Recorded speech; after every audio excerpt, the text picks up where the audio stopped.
Everybody knows Bill Gates. I didn't have to say that he is the founder of Microsoft, one of the biggest company of software in the world. He's one of the richest men in the entire world, and I didn't have to say that he knows more about technology than you and me. One can think that his children were masters in technology before they were able to walk.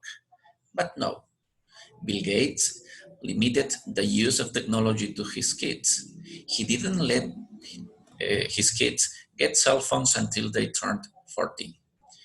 Are you asking why he did that? Well, as many parents do, he's taking care of them.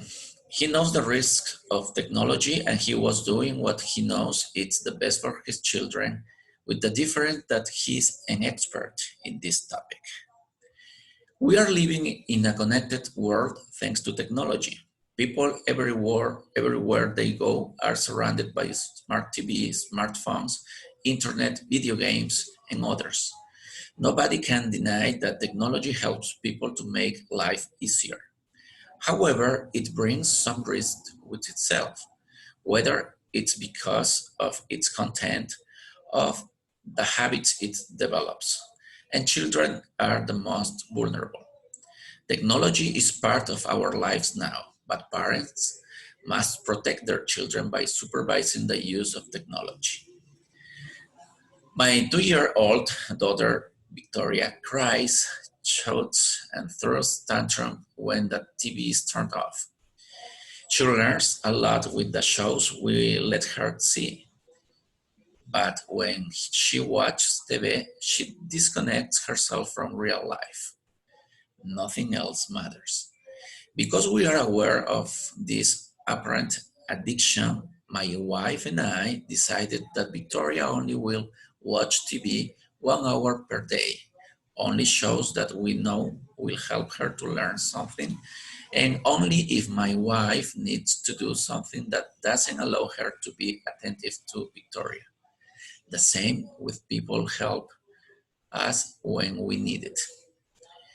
Children's use of devices ranges along a continuum from healthy to compulsive to addictive, said Dr. Dimitri Christakis, the director of the Center for Child Health, Behavior and Development at Seattle Children's Research Institute and professor of pediatrics at the University of Washington.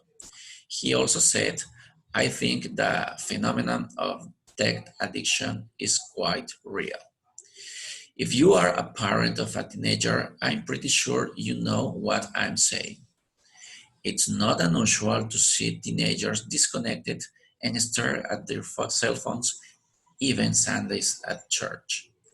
I met a young boy named Dan that he preferred to be connected to social media in a corner of the room than participate in the activities with his fellows.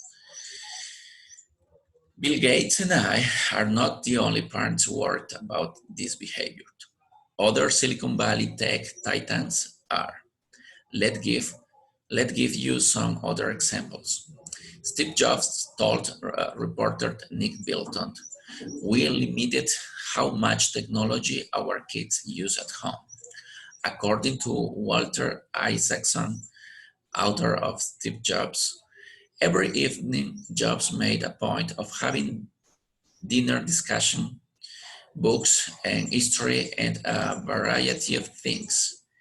No one ever pulled out an iPad or computer. The kids didn't seem addicted at all devices. Billionaire Mark Cuban used to manage his children's screen time no more than 10 p.m. and always monitoring what they are watching.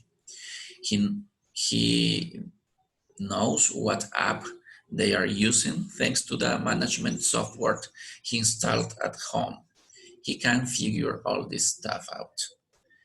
The last example, Alexis Ohanian, co-founder of Reddit, thought that his wife and he want their daughter to be bored.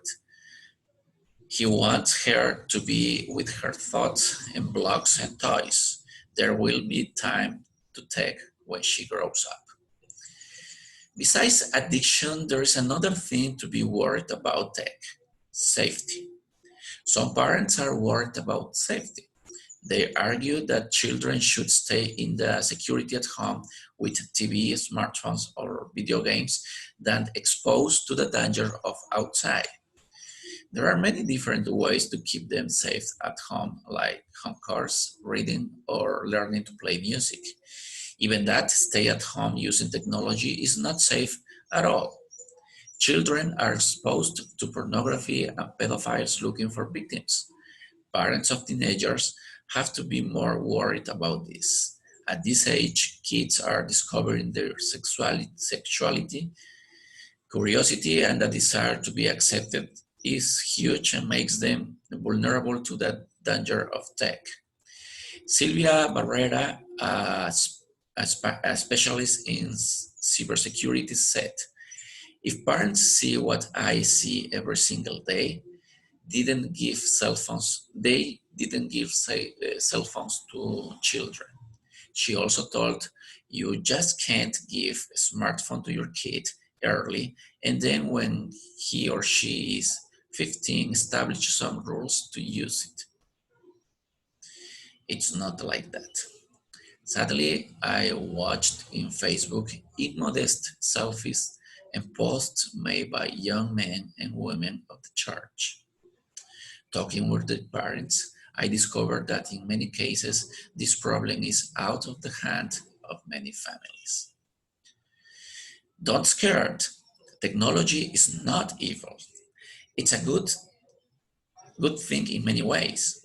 It also has pros for our children. Children have better motor skills, improved cognitive functions,